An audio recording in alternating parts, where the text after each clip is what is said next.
Nous arrivons donc au 89e cours du Shmirat HaLashon. Toujours le Shidour.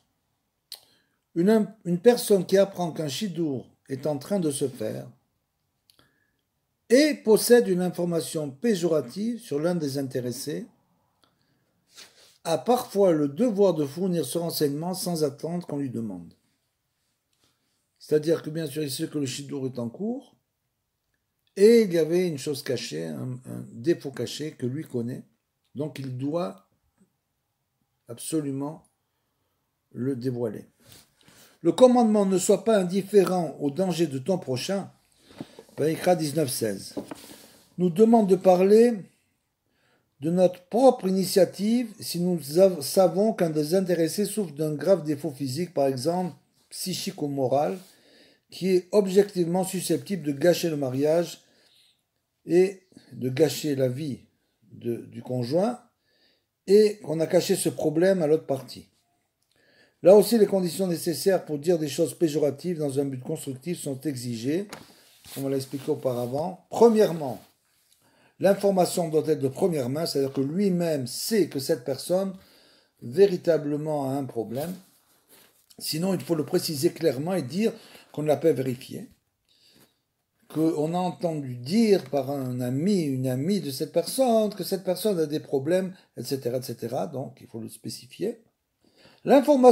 Deuxièmement, l'information en question doit constituer un problème réel selon des critères objectifs, comme par exemple une maladie affectant l'intéressé ou sa famille, si c'est héréditaire, des désordres mentaux sérieux, une tendance à la violence, une conception du judaïsme, hashkafa, sérieusement troublée, ou un style de vie non conforme à la morale ou à la halakha, et ne pas être une opinion personnelle, bien sûr. Même si on est persuadé que ce n'est pas ce que l'autre partie souhaite. Il doit être clair qu'on cache ce renseignement à l'intéressé. C'est bien sûr dans le cas où c'est une opinion personnelle. Par exemple, oui, j'ai l'impression que cette fille ou ce garçon, il est comme j'ai l'impression. Non, ça c'est pas possible. Il faut que ce soit toujours basé sur des faits réels. Troisièmement, il serait préférable, si possible, de convaincre la partie qui dissimule l'enseignement de le révéler. C'est-à-dire, au lieu que ce soit une autre personne qui le révèle, il vaut mieux que ce soit un des deux partenaires du Shidour qui dise voilà, j'ai tel problème, etc. Comme ça, au moins, c'est quand même plus émette que si ça vient de l'extérieur, alors ça cassera le Shidour tout de suite. Quatrième chose, on ne doit pas exagérer, c'est-à-dire on n'a pas le droit de dire que ce qui est strictement nécessaire, pas exagérer aussi les problèmes.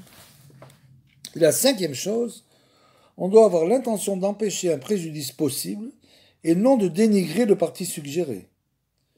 De plus, il doit y avoir une éventualité solide que le renseignement donné sera pris en considération pour ce qui est qu'on ait dit est un caractère constructif. C'est-à-dire que si on va dire quelque chose qui ne va pas être pris en considération, ça va être du lachon hara. Maintenant, si cette chose-là sera prise en considération, alors ça sera un caractère constructif et donc ce n'est pas considéré comme du lachon hara. En retenant sa langue, on évite de nombreuses fautes, telles que le lachon hara, bien sûr, la flatterie, la moquerie et le mensonge, ainsi que les injures.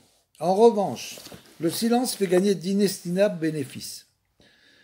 Les gens se confient à ceux qui savent tenir leur langue, car ils sont assurés qu'ils garderont ce qu'on leur dit pour eux seuls. Ou encore, comme l'a dit un sage, lorsque quelqu'un m'injurie, je m'abstiens de répondre.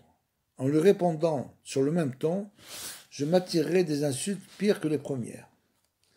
La mort et la vie sont au pouvoir de la langue, donc c'est bien sûr ça le grand dicton du Chefetz Chaim HaKadosh.